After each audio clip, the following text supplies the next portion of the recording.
Hello दोस्तों, राधे राधे। मैं माला प्रजापति हमारे यूट्यूब चैनल में सभी दर्शकों का स्वागत करती हूँ, अभिनंदन करती हूँ। आज मैं एक बहुत ही प्यारा गहरावा नाच गीत लेकर आई हूँ। अगर आप सभी को अच्छा लगे तो प्लीज लाइक करना, कमेंट करना और मेरे चैनल को सब्सक्राइब करना।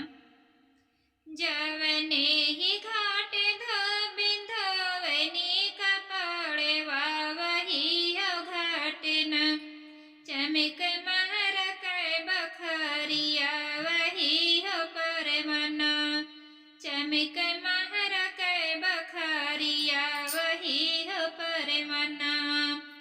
जवने ही घाट बिंधवनी कपड़े वही हो परमना, चमक महर कै बखरिया वही हो परमना, चमक महर कै बखरिया वही हो परमना। माचिया ही बैठी है बाबा बढ़ाई ताकि कह देत्यना, बाबा महर संग बियाहवा की कह देत्यना, बाबा महर संग बियाहवा की कह देत्यना। अपने घर रहब बेटी रानी कहवावे बुकी महरा संगना, भर बुकुए ना पे पानिया की महरा संगना, भर बुकुए ना पे पानिया की महरा संगना।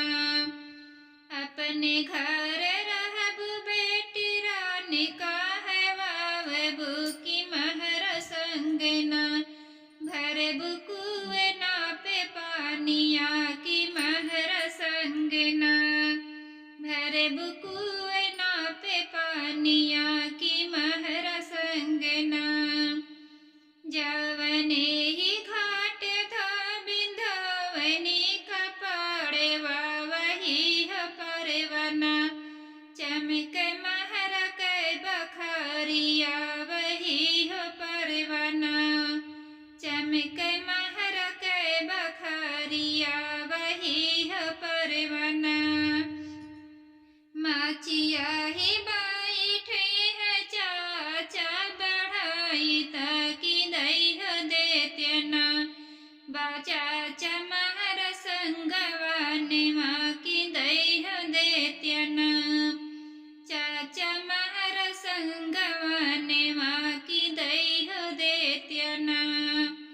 माचिया ही बैठे है चाचा बढ़ाई ताकि दह देत्यना, चाचा महर संगवाने माँ की दह देत्यना, चाचा महर संगवाने माँ की दह देत्यना।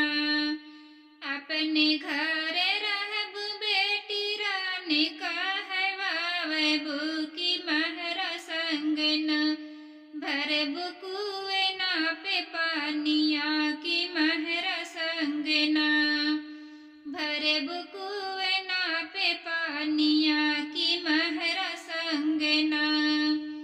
जवने ही घाट बिंधवनी कपड़े वही हो परवना, चमक महर कै बखरिया वही हो परवना, चमक महर कै बखरिया वही हो परवना। माचिया ही बैठे है भैया बढ़ाई ताकि कह देत्यना, भैया महरा संग विदाइया की कह देत्यना, भैया महरा संग विदाइया की कह देत्यना। माचिया ही बैठे है भैया बढ़ाई ताकि कह देत्यना, भैया महरा संग विदाइया की कह देत्यना, भैया महरा संग विदाइया की कह देत्यना। अपने घर रहब बहिन रानी कहवावे बुकी महरा संगना, भर बुकुए ना पे पानिया की महरा संगना भरे बुकुए ना पे पानिया की महरा संगना जमने ही घाटे बिंधवनी कपड़े वही हो घाटना चमक महर के बखरिया वही हो परवना